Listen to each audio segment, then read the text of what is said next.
ഇന്ന് നമ്മളൊരു നൈറ്റ് കുക്കിങ്ങിലാണ്. ഒരു 7:30 ആയപ്പോഴാണ് ഞാനിന്ന് കുക്കിംഗ് തുടങ്ങിയത് രാത്രിയിൽ. അപ്പോൾ കുറച്ച് മീനൊക്കെ ഫ്രിഡ്ജിലിരിപ്പുണ്ടായിരുന്നു. അതൊക്കെ ഒന്ന് ഫ്രോസൺ ആയിരുന്നു. അതെല്ലാം നമ്മളൊന്ന് മെൽറ്റാക്കി ക്ലീൻ ചെയ്തെടുത്തു. ഇതിപ്പോൾ നമ്മൾ മസാല പുരട്ടി വയ്ക്കുന്നത് ഇന്നത്തേക്കല്ല, അടുത്ത 2 ദിവസം എനിക്ക് ഡ്യൂട്ടി ആയതുകൊണ്ട് ആ ദിവസത്തേക്കുള്ള പ്രിപ്പറേഷനാണ്. അപ്പം പെട്ടെന്ന് മസാലയൊക്കെ അതിനകത്തൊന്ന് പുരട്ടി കുറച്ച് നേരം വെച്ചിട്ട് നമ്മളത് ഫ്രീസ് ചെയ്യാനാണ് ഉദ്ദേശിക്കുന്നത്. അപ്പോൾ അവിടെ എല്ലാം പെട്ടെന്ന് ഒന്ന് ക്ലീൻ ചെയ്തെടുത്തു. അപ്പോൾ നമ്മൾ കാണുന്നുണ്ടല്ലോ, വേറൊരു ചട്ടിയിൽ നമ്മൾ മസാല പുരട്ടി വെച്ചിട്ടുണ്ട്. പിന്നെ ഒരു സെറ്റ് മീനും കൂടെ മസാല പുരട്ടുന്നുണ്ട്. അപ്പോൾ 2 സെപ്പറേറ്റ് മീനാണ്. അപ്പോൾ 2 ടൈപ്പാണ്. അപ്പോൾ അത് സെപ്പറേറ്റ് തന്നെ നമ്മൾ മസാല പുരട്ടി വെച്ചു. എന്നിട്ട് കുറച്ച് നേരം അതൊന്ന് റെസ്റ്റ് ചെയ്യാൻ വെച്ചിട്ടുണ്ട്. ഇത് ഐക്കൂറയാണ്. മറ്റേത് അതിൻ്റെ പേരെനിക്കറിയത്തില്ല. അപ്പോൾ കുറച്ച് ഫ്ലഷ് ഉള്ളൊരു മീനാണ്. അപ്പോൾ ഇത് 2 ദിവസം എനിക്ക് ഡ്യൂട്ടി ആയതുകൊണ്ട് ഇതെല്ലാം പെട്ടെന്ന് ഒന്ന് റെഡിയാക്കി വെച്ച് കഴിഞ്ഞാൽ ആ ദിവസങ്ങളിൽ എനിക്കത് ശ്വാസം വിടാൻ പറ്റും.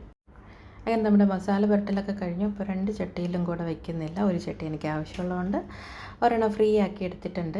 ചട്ടി ഒന്ന് ചൂടായി കഴിഞ്ഞപ്പോൾ ഞാൻ നമ്മുടെ കുടംപുളി ഇട്ട് ഒരു മീൻകറി വയ്ക്കാമെന്ന് ഉദ്ദേശിച്ചു. ഇന്നത്തേക്കല്ല, അതും നാളത്തേക്കാണ്. അപ്പോൾ നമ്മളുടെ പച്ച ഉലുവയൊക്കെ വന്നിട്ട് ഞാൻ എപ്പോഴും ചട്ടി ഒന്ന് ചൂടായി കഴിയുമ്പോൾ അതിലേക്ക് ഒന്ന് എണ്ണ തുടച്ചെടുക്കാറുണ്ട്. അപ്പോൾ ആ ചട്ടി നല്ല ഒരു ഫ്രഷ് ആയിട്ടിരിക്കും, കാണാനൊക്കെ ഒരു ഭംഗി കാണും. പിന്നെ ഇഞ്ചി വെളുത്തുള്ളി നമ്മളുടെ സവാളയൊക്കെ ഇട്ട് നന്നായിട്ട് മൂപ്പിച്ച് ഞാനിങ്ങനെ പൊടികളെല്ലാം വെള്ളത്തിലൊന്ന് നല്ലതായിട്ട് മിക്സ് ചെയ്ത് കുറച്ച് നേരം വച്ചേക്കും. അത് കഴിഞ്ഞിട്ട് നമ്മളുടെ കരിവേപ്പിലയും എല്ലാം ഇട്ട് കുടംപുളിയൊക്കെ ഇട്ട് അതൊന്ന് തിളയ്ക്കണമല്ലോ. തിളച്ച് കഴിയുമ്പോൾ ഈ മീനിട്ട് ഞാൻ കുറച്ച് ഐക്കൂറയാണ് ഇവിടെ എടുത്തേക്കുന്നത്.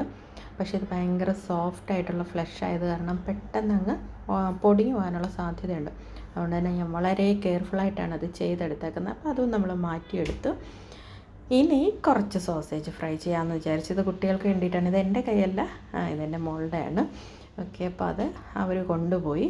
ഇനി കുറച്ച് ദോശ. ഇതാണ് നമ്മൾ ഇന്ന് രാത്രിയിലത്തേക്ക് ഉണ്ടാക്കുന്ന സംഭവം. അപ്പോൾ ദോശയൊക്കെ ചുട്ട് നമ്മളുടെ പഴയ കറി ഫ്രിഡ്ജിലിരിപ്പുണ്ട്, അതുമായിട്ട് അഡ്ജസ്റ്റ് ചെയ്യാനാണ് ഇന്നത്തെ പ്ലാൻ. അപ്പോൾ ഷിഫ്റ്റ് ഡ്യൂട്ടി ചെയ്യണവർക്ക്, ഡേയും നൈറ്റും ഒക്കെ ചെയ്യണവർക്ക് നമുക്ക് ഡെയിലി പ്രിപ്പയർ ചെയ്യുക എന്ന് പറയുന്നത് ഈസി ആയിട്ടുള്ള കാര്യമല്ല. അപ്പോൾ കുറച്ചൊക്കെ ഇങ്ങനെ പ്രിപ്പയർ ചെയ്ത് നമ്മൾ ഫ്രീസ് ചെയ്ത് കഴിഞ്ഞാൽ നമുക്ക് ഈസിയാണ്.